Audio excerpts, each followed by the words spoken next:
নীল চিরকুট পর্ব সংখ্যা ২৯-৩০। লেখনীতে নওশীন আহমেদ রোদেলা। গল্প পাঠে আমি অরোরা ইসলাম।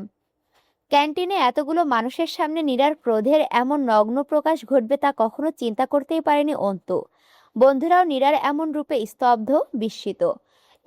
একটু আগেই যে ক্যান্টিনের টেবিলটাতে চলছিল আড্ডার বহর, সেখানে এখন ভয়াবহ নিস্তব্ধতা। আড্ডার মাঝেই হঠাৎ ফোন বাজলো নীরার। ফোন কানে নিয়ে বাইরে গেল ঠিক, কিন্তু ফিরে এলো ভয়াবহ রূপে। কথা নেই বার্তা নেই, অন্তর গালে কষে এক চর বসালো। এমন কিছুর জন্য বন্ধু মহলের কেউই প্রস্তুত ছিল না। সবার চোখে আতঙ্ক আর প্রশ্ন। রঞ্জনের মতো শান্ত ছিল আজ বিভ্রান্ত। আমার তোর প্রতি ঘেন্না হচ্ছে অন্তু, অতটা নিচে তুই কি করে নামলি? বারবার বলেছিলাম বন্ধুত্ব রাখতে দে, বন্ধু হিসাবে বাঁচতে দে, কিন্তু ভুলে গিয়েছিলাম নিমুখ হারামরা কখনো বন্ধু হতে পারে না। যে কুক্ষণে আমার বন্ধুর তালিকায় যুক্ত হয়েছিলি, সেই কুক্ষণে মনে প্রাণে ঘৃণা করি আমি। ওই দিনটি আমার জীবনে না এলে পৃথিবীর সব থেকে সুখী মেয়ে হতাম আমি। রাগে শরীর কাঁপছে নীরার, চোখ দুটিতে জল টলমল করছে, ফর্সা মুখটা হয়ে উঠেছে লাল। নম্রতা থতমত খেয়ে বলল, কি বলছিস এসব? এটা পাবলিক প্লেস, আমরা পরে আলোচনা। নম্রতাকে কথা শেষ করতে না দিয়ে চেঁচিয়ে উঠল নীরা, তুই চুপ কর নমু, দয়া করে আমার ব্যাপারে আর মাথা ঘামাতে আসিস না। আমার অন্তুর কাছে শুধু একটা প্রশ্নেরই উত্তর চাই, কেন ভেঙে দিলি বিয়েটা? বিয়ের ডেট ফিক্সড হয়ে গিয়েছিল অন্তু, সবাইকে দাওয়াতও দিয়ে দেওয়া হয়েছিল। আমার চরিত্রে কলঙ্কের দাগ লাগিয়ে তোর কি লাভ হলো? আমার একটা ছোট বোন আছে অন্তু, ঠিক হয়ে যাওয়া বিয়ে ভাঙার মানে কি আদৌ জানিস তুই? আমার জীবন সম্পর্কে বিন্দুমাত্র ধারণা আছে তোর? অন্তু জবাব দিল না। রাগে দুঃখে হিতাহিত জ্ঞানশূন্য নীরা দাঁতে দাঁত চেপে বলল, পাগলামো পাগলামো, সত্যি করে বলতো এই পাগলামো কিসের জন্য? আমার জন্য নাকি আমার সুন্দর শরীরের জন্য? তোর সামনে দাঁড়িয়ে থাকতেও আমার ঘেন্না লাগছে এখন। অন্তু এবার চোখ তুলে তাকালো, নীরার কাছাকাছি দাঁড়িয়ে চোখে চোখ রাখলো। দুইজনের চোখেই সীমাহীন রাগ। অন্তু নীরার ডান হাতের বাহু শক্ত করে চেপে ধরে কটমটে কণ্ঠে বলল, যা করেছি বেশ করেছি, ভালোবাসি বলে দাম নেই না? খুব তো বিয়ের জন্য নাচছিলি, যা কর এখন বিয়ে। নীরার এখন হাউমাউ করে কাঁদতে ইচ্ছে করছে, নিজেকে পৃথিবীর সব থেকে অসহায় বলে বোধ হচ্ছে। নীরা খুব জলদি নিজেকে সামলে নিল। অন্তুর চোখের দিকে তাকিয়ে প্রচণ্ড ব্যথাতুরু কণ্ঠে বলল, তুই মরে যাচ্ছিস না কেন বলতো? আই উইশ অ্যাক্সিডেন্টের দিনটাই তো শেষ দিন হতো। অন্তু দুর্বোধ্য হাসল। প্রচণ্ড রাগে আবারও কষে এক চর বসালো নীরা। চেঁচিয়ে উঠে বলল, তোর হাসি আমার সহ্য হচ্ছে না, আর তোর সুখ আমার সহ্য হচ্ছিল না। নম্রতা দুই হাতে মুখ চেপে বসে আছে। নীরা যথেষ্ট বাস্তববাদী মেয়ে, নিজেকে সংযত করার শক্তি তার প্রচণ্ড। সেই নীরার এমন দশায় বুক বেয়ে কান্না আসছে নম্রতার। ক্যান্টিনের সবাই হা করে মজা গিলছে। অবস্থা বেগতিক দেখে উঠে দাঁড়ালো রঞ্জন। অন্তুকে টেনে সরিয়ে নিয়ে নম্রতাকে ইশারা করলো। নাদিম হতভম্ব চোখে তাকিয়ে আছে।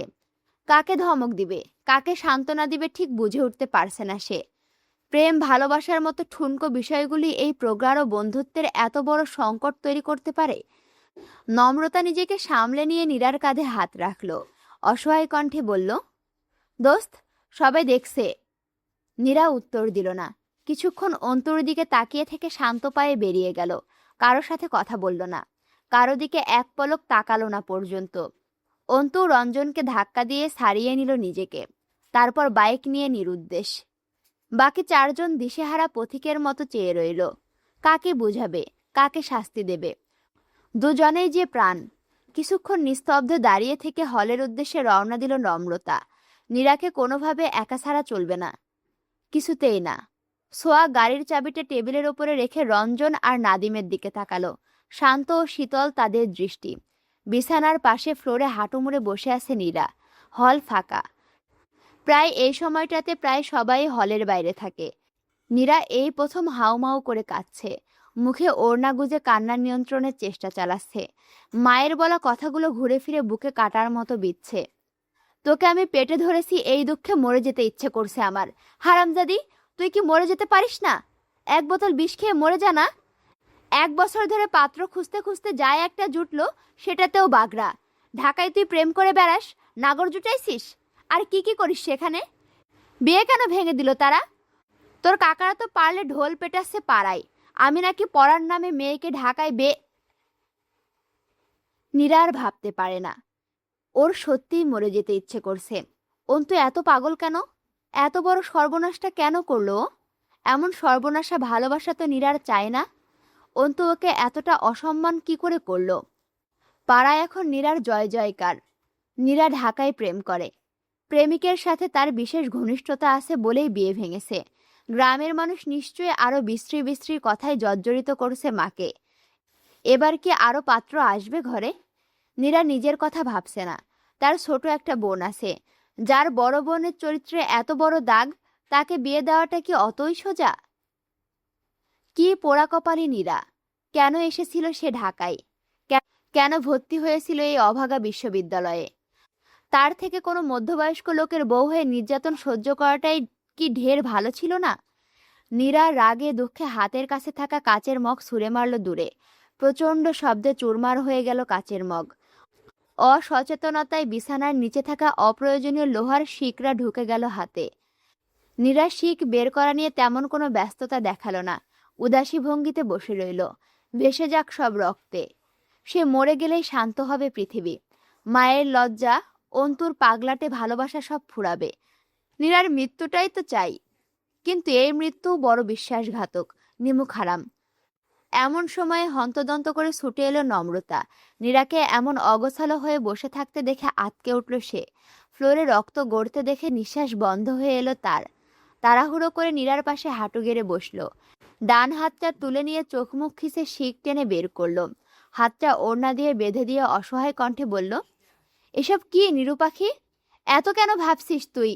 দুনিয়া ভেসে যাক, আমি তোর সাথে আছি। যে তোর দিকে আঙুল তুলবে তার আঙুল কেটে রেখে দেব। কাঁদিস না সোনা, তুই কাঁদলে আমিও কেঁদে দিব। পরে কিন্তু থামাতে পারবি না।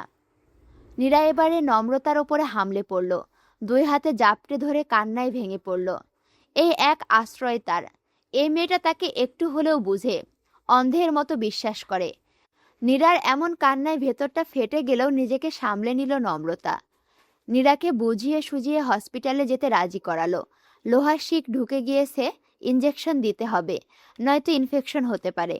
নীরা বুঝদার বাচ্চাদের মতো বুঝলো। নম্রতার কথা মতোই চোখে মুখে পানি ছিটিয়ে শান্ত হলো। নীরার হাতে ইঞ্জেকশন আর ব্যান্ডেজের কাজ শেষ হয়েছে সে অনেকক্ষণ আগে। এখন নীরার ব্রেন ওয়াশের জন্য খাবারের নামে তাকে নিয়ে হাসপাতালের আশেপাশে কোনো রেস্টুরেন্টে বসেছে রঞ্জন। নম্রতা ইচ্ছে করেই সাথে যায়নি। রঞ্জন খুব ভালো বুঝাতে পারে। নীরার এই মেন্টাল প্রেশার কমিয়ে আনার ক্ষমতা রঞ্জনের আছে।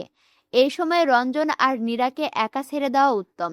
তাছাড়া নম্রতারও বেশ কিছু কাজ বাকি। মেডিকেলে এসে ডাক্তারের খোঁজ না নিয়ে এসে চলে যাবে তা তো আর হয় না। এই লোক আসলে করছেটা কি? এই দুনিয়ায় আছে, নাকি বিয়ে শাদী করে সাজেক ভ্যালির মেঘে ডুবে হাবুডুবু খাচ্ছে? নম্রতাকে তো জানতে হবে। নম্রতা আরফানের চেম্বারের সামনে এসে উকি দিল। চেম্বারের সামনের অ্যাসিস্ট্যান্টকে দেখা যাচ্ছে না। ভেতরে আরফান আছে কি নেই সেটাও বোঝা যাচ্ছে না। নম্রতা কপাল কুঁচকে আবারও উকি দিল। সাথে সাথেই পেছন থেকে কেসে উঠল কেউ। নম্রতা বিদ্যুৎ বেগে পেছনে ফিরে তাকালো। আরফান ভুরু কুঁচকে তাকিয়ে আছে। ঠোঁটের কোণে শ্লেষাত্মক হাসি। কি অবস্থা? কাউকে খুঁজছেন? আরফানের কথায় হেসকে উঠে গেল নম্রতার। বুকে হাত দিয়ে বার দুয়েক হেসকে তুলে মাথা নাড়ল। আরফানও নম্রতাকে অনুসরণ করে মাথা নাড়ল। বলল, খুঁজছেন না?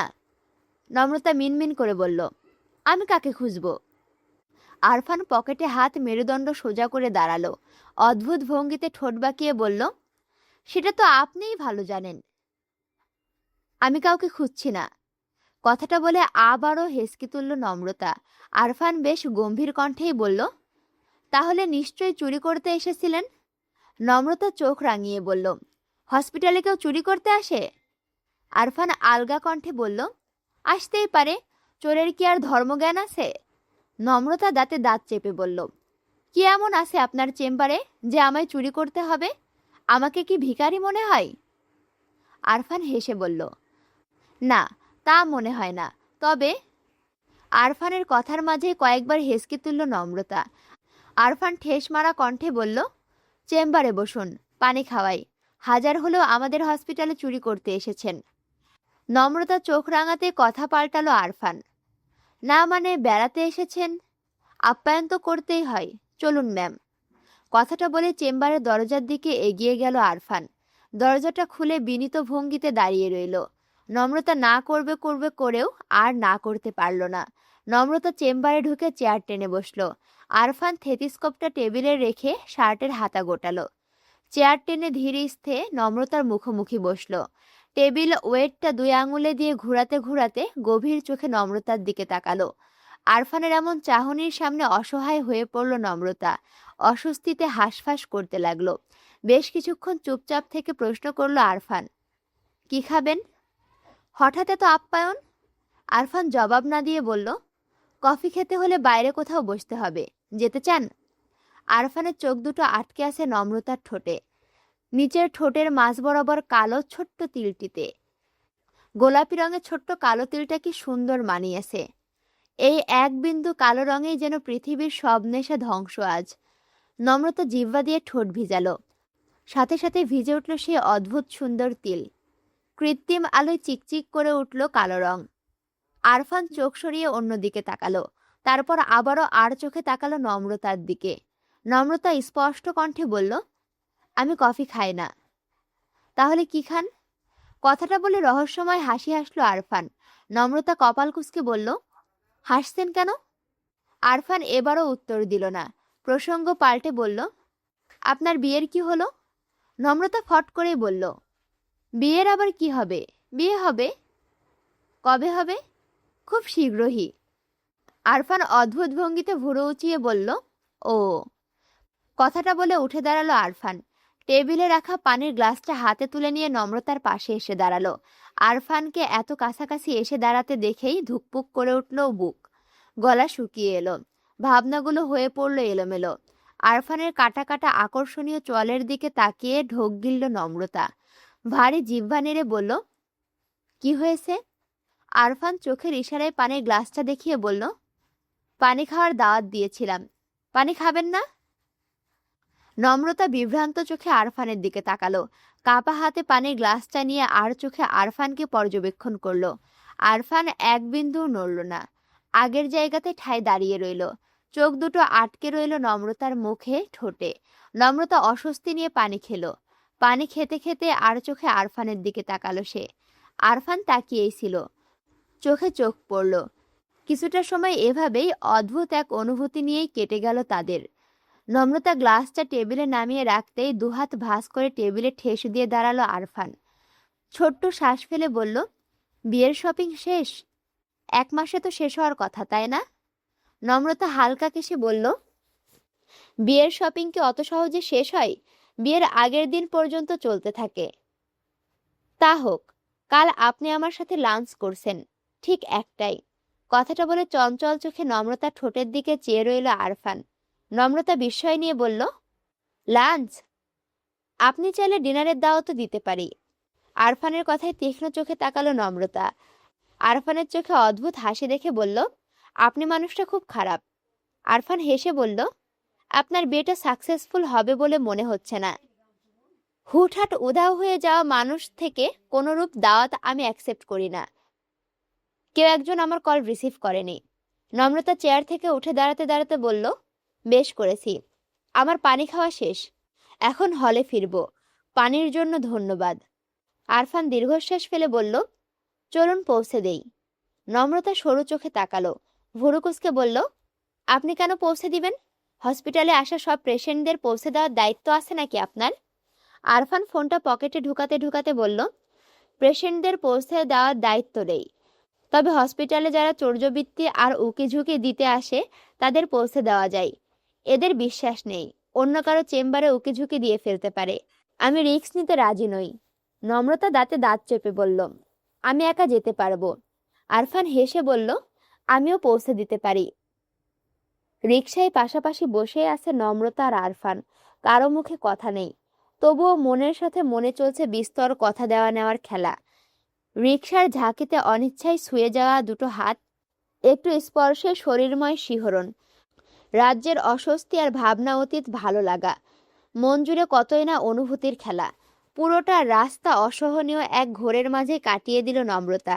আরফানের ঠোঁটেও কথা ফুটল না। হলের কাছাকাছি আসতেই হঠাৎই নম্রতার হাতের ওপরে হাত রাখলো আরফান। ডান হাতের মুঠোতে একটা কাগজ ধরিয়ে দিয়ে দ্রুতই সরিয়ে নিল হাত। নম্রতা চমকে তাকালো। আরফানের ভাবলেশহীন মুখ তখন অন্যদিকে ফেরানো। আরফানের মনের ভাব বোঝা গেল না। নম্রতা হলের সামনে নেমে যেতে প্রথম কথা বলল আরফান। কিছুই হয়নি এমন একটা ভাব নিয়ে বলল, কাল তবে দেখা হচ্ছে, ভালো থাকবেন। আরফানের ফিরতি রিকশাটির দিকে মোহাচ্ছন্নের মতো চেয়ে রইল নম্রতা। রিকশাটা মোড়ের বাঁকে হারিয়ে যেতেই হাতের মুঠোয় থাকা কাগজটির দিকে তাকালো সে। নীল চিরকুট। 2 ঘন্টা আগে সন্ধ্যা মিলেছে। হলের প্রতিটা রুমে রুমে জ্বলে উঠেছে টিমটিমে আলো। নির্জন পথগুলোতেও ভূতগ্রস্তের মতো ঠায় দাঁড়িয়ে আছে ল্যাম্পপোস্ট। অন্ধকারের দুষ্টুমিতে তারা প্রায় ক্লান্ত, অবিশ্রান্ত। হলের পাশের ঝোপঝাড়গুলোর মাথায় তখন জমাট বাঁধা অন্ধকার। ইটের পাথরের শহরেও সানন্দে আলো ছড়াচ্ছে 2-1টা ঝিঝি পোকার দল। 2 তলার বারান্দা থেকে সেসবই লক্ষ্য করছিল নম্রতা। খুঁটিয়ে খুঁটিয়ে দেখছিল গাছের প্রতিটা পাতার হেলদোল। গায়ে তার বাইরের পোশাক এখনো পাল্টানো হয়নি, পাল্টানো হবে বলে মনে হচ্ছে না। বুকের ভেতর ধূপধাপ হাতুড়ি পেটানোর হৃৎপিণ্ডটা একটা বারের জন্য নিষেধ শুনছে না। শরতের শিশিরে বাতাসের সাথে ভেসে আসছে বেলি ফুলের গন্ধ। পাশের রুমে কেউ একজন দিন কতক আগে বেলি ফুলের চারা লাগিয়েছে বারান্দায়। সেই গাছে 2 দিন হলো ফুল এসেছে। নাকে আসতে হৃদস্পন্দনটা থেমে গেল নম্রতার। হাতে ধরে রাখা নীল চিরকুটটা শক্ত করে চেপে ধরে থম মেরে দাঁড়িয়ে রইল। তারপর ধীর পায়ে সরে এলো জানালার কাছে। জানালার পর্দা ভেদ করে আসা আলোয় চিঠিটা আবারও মেলে ধরল নম্রতা। ওই এক টুকরো চিঠিটাই 10মবারের মতো পড়তে আরম্ভ করলো। এই তো পরিচিত সেই অক্ষর, পরিচিত সেই স্বাদ, পরিচিত সুগন্ধ। নম্রতা বুক ভরে শ্বাস টেনে টলমলে চোখে চেয়ে রইল নীলাভ কাগজের পাতায়। চিঠিতে সম্বোধন লেখার অভ্যাস আমার কোনো কালেই নেই। চিঠির সম্বোধনে কিছু লিখতে গেলে মোটা মোটা চোখের অভিমানী একটা মেয়ে চোখে ভাসে। ভুরুকুসকে বলে, তুমি কখনো সম্বোধনে কিছু লেখো না? সম্বোধন কিছু না লিখলে চিঠি কি হয়?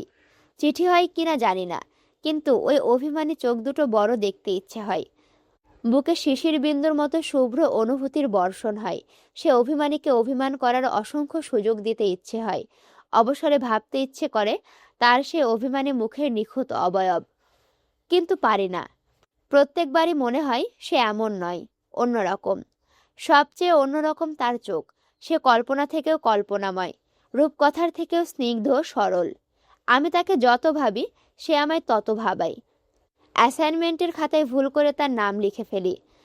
পাতার পর পাতা লিখে যায় একটাই নাম। নতুন করে অ্যাসাইনমেন্ট করে সেখানে সেই একই ভুল। আহা কি যন্ত্রণা! আজকাল প্রেসক্রিপশনের পাতাতেও লেখা হয়ে যায় তার নাম। কাটি, আবার লিখি, আবার কাটি। শেষমেশ নতুন কাগজ টেনে প্রেসক্রিপশন লিখি। আশেপাশে কারো পায়ে নুপুরের শব্দ হলে চমকে তাকাই, কারো পায়ে তিল দেখলেই চমকে উঠি। কিন্তু সবার পায়ে তিল তো আর তোমার মতো নেশাতুরও নয়, অমন মিষ্টি আর পবিত্রও নয়। আমি জানি না তুমি কে, তবে তোমার পা জুড়ো আমার ভাবনার খুব কাছে। আমি তোমাকে চিনতে পারছি না ঠিক, তবে তোমার চোখ দুটো আমায় টানছে। সেই চোখ জোড়ায় উপচে পড়া অভিমানগুলো বারবার আমার অভিমানের সাথে মিলে যাচ্ছে। আমার কল্পনায় তুমি ছিলে অন্যরকম, তাই বাস্তবের হঠাৎ সাক্ষাতের জটিলতায় আমি ধরতে পারছি না। তবে কি আমি প্রেমিক হিসেবে ব্যর্থ? শুনো বিষ ব্যথা, নির্ঘুম রাত্রির নীল ব্যথা। আমি আবারও একবার দুঃখ পেতে চাই, মিষ্টি দুঃখ। মিষ্টি ব্যথা পেয়ে সার্থক এক প্রেমিক হতে চাই। আমি খুব চেষ্টা করেও নম্রতা নামের মেয়েটির উপর প্রেমে পড়তে পারছি না।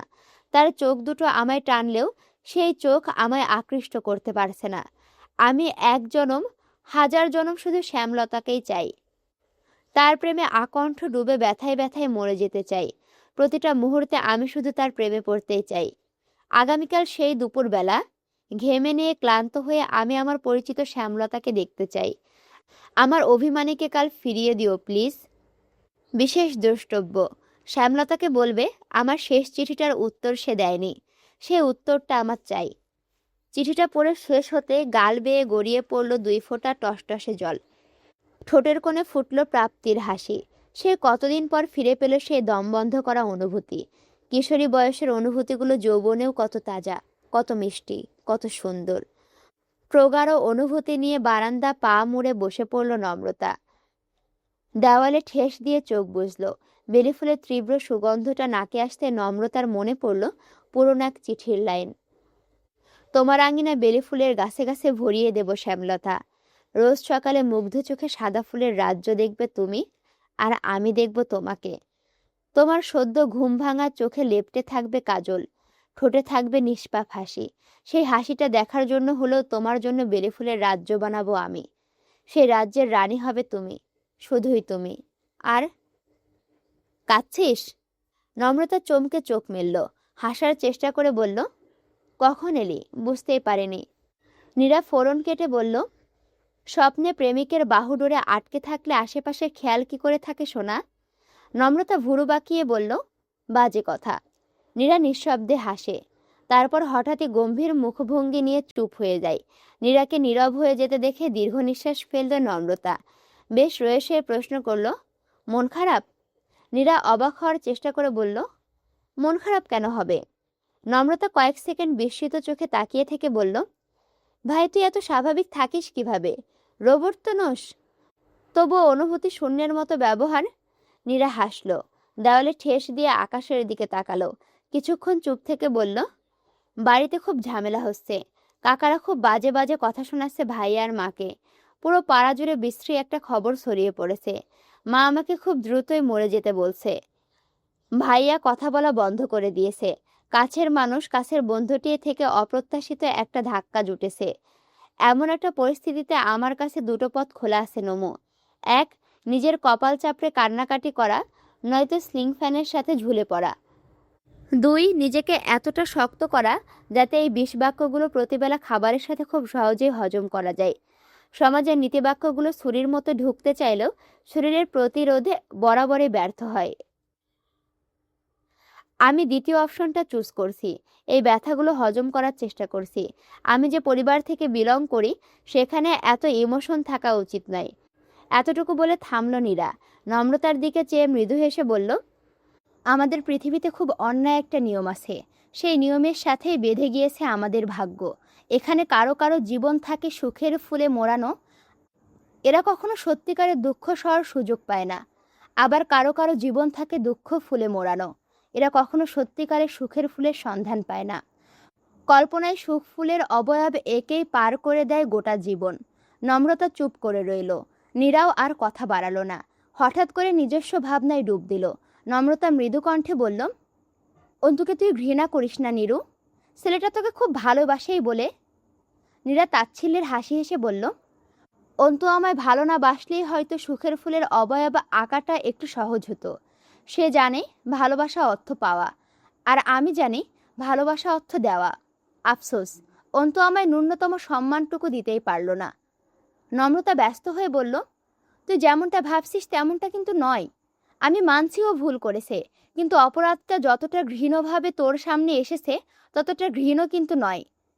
অন্তু নিজেকে সামলানোর চেষ্টা করেছিল, মেনে নেওয়ার চেষ্টাও করেছিল সবটা, কিন্তু সেদিন যখন তোর বিয়ের কার্ডের ছবি দেখলো তখন ওর মাথা খারাপ হয়ে যায়। আমি ওকে শান্ত করার জন্য সত্যটা বলেছিলাম। আমি বলেছিলাম যে তুইও ওকে ভালোবাসিস, কিন্তু পরিস্থিতির চাপে সেই ভালোবাসাটা তোয়াক্কা করছিস না, কষ্ট তুইও পাচ্ছিস। তাই ওর উচিত নিজেকে সামলে নেওয়া, যেমনটা তুই সামলে নিয়েছিস। অন্তু আমার কথা বুঝেছিল, শান্তও হয়েছিল, কিন্তু আমি ঘুণাক্ষরেও চিন্তা করিনি যে ও এমন একটা কাজ করবে। আমি সরি দোস্ত। নীরা অবিশ্বাস্য দৃষ্টিতে তাকিয়ে থেকে বলল, তোকে আমি বিশ্বাস করেছিলাম নমু। নম্রতা অসহায় কণ্ঠে বলল, ভুল বুঝিস না প্লিজ, আমি তোকে হার্ট করতে চাইনি। আর না অন্তু চেয়েছিল। অন্তু তোর হবু বরের অফিসে গিয়েছিল, সেখানে গিয়ে ভদ্রলোককে খুবই নম্রভাবে বুঝিয়েছে সে তোকে ভালোবাসে, আর তুইও ওকে ভালোবাসিস। পরিবারের চাপে বিয়েটা তোকে বাধ্য হয়ে মেনে নিতে হচ্ছে। প্রমাণ হিসাবে আমাদের একটা গ্রুপ ছবি দেখিয়েছে যেখানে তুই আর অন্তু পাশাপাশি দাঁড়িয়ে আসিস, আর একটা ছবি দেখিয়েছে যেখানে তুই অন্তুর কাঁধে হাত রেখে হাস্যোজ্জ্বল মুখে দাঁড়িয়ে আসিস তুই। দুটোই গ্রুপ ফটো ছিল। তোর নামে বাজে কিছু বলা তো দূর, তোর এক্সট্রা কোনো ছবি পর্যন্ত দেখায়নি ও। অন্তু আমাদের বন্ধু নীরু, তুই একটাবার চিন্তা করে দেখ, অন্তু, নাদিম, রঞ্জন এমন কিছু করতে পারে যার জন্য আমাদের সাফার করতে হবে? কখনো করেছিল এমন কিছু? ওই হারামি বেটা তার আর তোর ফ্যামিলিকে কি আলতু ফালতু বুঝিয়েছে আল্লাহ জানে। আজকালকার যুগেও এমন থার্ড গ্রেডের মানসিকতার মানুষ থাকতে পারে তা ভেবে অবাক হচ্ছে আমি। নীরা দাঁতে দাঁত চেপে বলল, এত ভালোবাসা দেখাতে কে বলেছিল তোদের? বিয়েটা আমি নিজের ইচ্ছেতেই করছিলাম নমু। অন্তু কাজটা যেভাবে করুক ফলাফল তো একই, তাই না? নম্রতা হতাশ চোখে তাকালো, ব্যর্থ নিঃশ্বাস ফেলে ঘাড়টা হালকা কাত করলো, বলল, নিজের ভালোবাসা পাওয়ার জন্য শেষ চেষ্টা করার অধিকার তো সবার আছে নীরু। অন্তু তোর বন্ধু বলে তার থেকে তুই হাই লেভেলের কিছু এক্সপেক্ট করতে পারিস না। যে ছেলেটা চারটা বছর থেকে তোর জন্য অপেক্ষা করছে, তার কাছে সবকিছু মুখ বুজে সহ্য করে নেওয়ার ক্ষমতা আশা করলে তো চলবে না। তুইও জানিস অন্তুর রাগ বরাবরই বেশি। ও যে রাগের মাথায় কিছু। নীরা ফুঁসে উঠে বলল, তাহলে তুই কি বলতে চাইছিস? অন্তু আমার সাথে যা করেছে তা কম হয়ে গিয়েছে? তুলে নিয়ে গিয়ে ধর্ষণ করলে পারফেক্ট কিছু হতো? অথবা অ্যাসিড ঝলছে দেওয়াটাই এক্সপেক্ট করেছিলি তুই?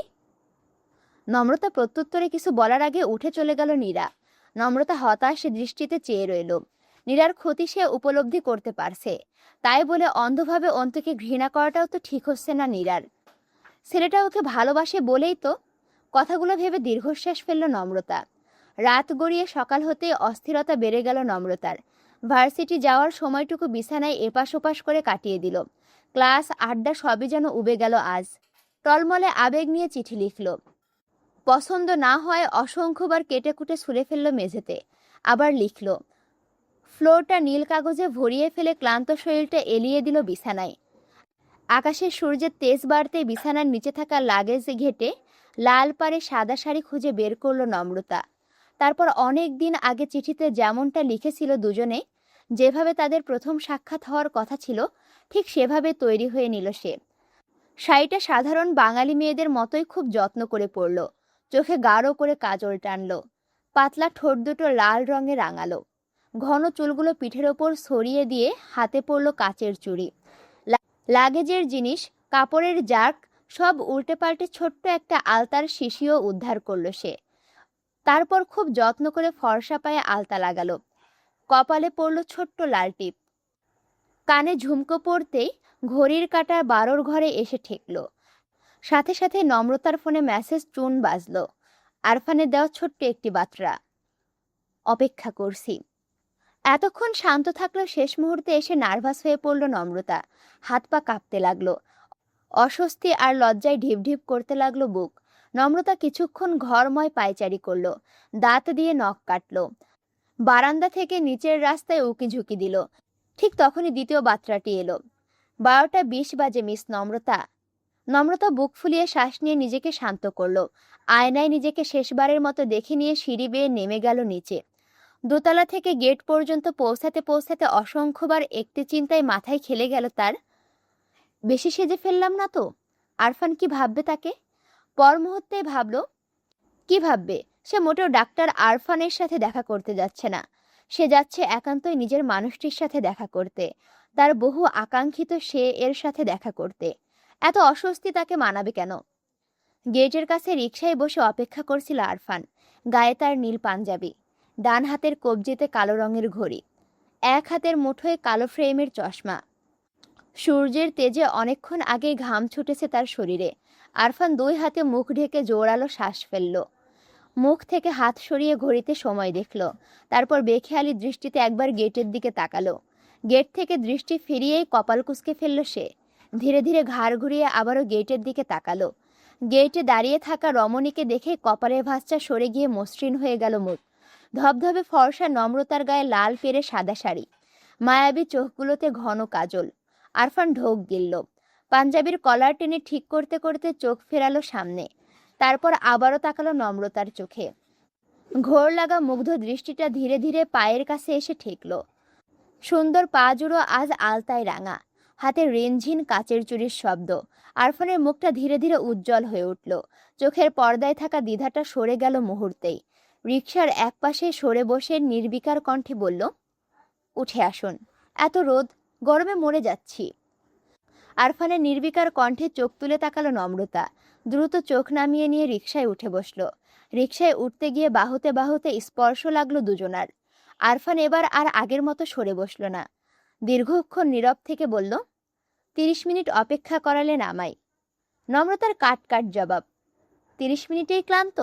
মেয়েরা চাইলে 4 বছরও অপেক্ষা করতে পারে। অপেক্ষা করতে পারে অনন্ত জীবন। আচ্ছা, 4 বছরে কত মিনিট হয় জানেন? 4 বছরে হয় 20,73,600 মিনিট। সে হিসাবে 30 মিনিট খুবই অল্প, তাই নয় কি? আরফান জবাব দিল না, চোখ ফিরিয়ে অন্যদিকে তাকালো। ছোট্ট একটা শ্বাস টেনে নিয়ে নম্রতার চোখে চোখ রাখল, গাঢ় কণ্ঠে বলল, অপেক্ষা কি সবসময় একপাক্ষিকই হয়? নম্রতা ভুরু বাঁকিয়ে তাকালো, হয় না? আরফান নিশ্চুপ চেয়ে রইল নম্রতার চোখে। খুবই সাধারণ মুখটিতে জলজল করা অভিমানী চোখ দুটিতে আকণ্ড ডুবে গিয়ে হঠাৎই বলল, আপনাকে দুটো বিষয় জানিয়ে রাখা আমার কর্তব্য। প্রথমত, আপনার অতি শীঘ্রই হয়ে যাওয়া বিয়েটা কখনোই হচ্ছে না। দ্বিতীয়ত, সন্ধ্যার আগে আপনার হলে ফেরাটাও হচ্ছে না। আরফানের কথায় প্রগাঢ় অভিমান বোধে ছাপ পেয়ে ভীষণ অবাক হলো নম্রতা। মনের সুপ্ত কোনো গহ্বরে বয়ে গেল ভালো লাগার হাওয়া। আনন্দে নাকি বিস্ময়ে হতভম্ব হয়ে জানা নেই নম্রতা ক্ষণকাল নিশ্চুপ চেয়ে থেকে বলল, ডক্টর আরফান আপনি? আরফান তাকিয়েই ছিল, চোখে তার চঞ্চল দৃষ্টি। নম্রতাকে মাঝপথে থামিয়ে দিয়ে একদম অন্যরকম কণ্ঠে বলল, নিষ্প্রভ। নম্রতা একদম ক্ষীণ কণ্ঠে আওড়ালো, নিষ্প্রভ? আরফানের চোখে খেলে গেল তৃপ্তির হাসি। খোশ মেজাজি কণ্ঠে বলল, কিছু কিছু মানুষের কণ্ঠে আমার নামটা একটু বেশিই মিষ্টি লাগে। এক্ষেত্রে ক্রেডিটটা আমার নামের নাকি বিশেষ কারো কণ্ঠের ঠিক বুঝতে পারছি না। তারপর বাচ্চাদের মতো খুব ছেলেমানুষী কণ্ঠে জানতে চাইল, আপনি বুঝতে পেরেছেন? আসসালামু আলাইকুম ওরহমতুল্লাহ। কেমন আছো তোমরা সবাই? আচ্ছা, তোমরাও কি বুঝতে পেরেছো? আর নিষ্প্রভ, আচ্ছা, নামটি আমার কণ্ঠে কেমন লাগলো? আমি কি সে এর শ্যামলতার মতো করে বলতে পেরেছি? অবশ্যই কমেন্ট করে জানাবে। দেখা হচ্ছে পরবর্তী ভিডিওতে। আমি তোমাদের সাথে আছি, তোমাদের অপ্রিয় পাঠিকা অরোরা ইসলাম। আল্লাহ হাফেজ।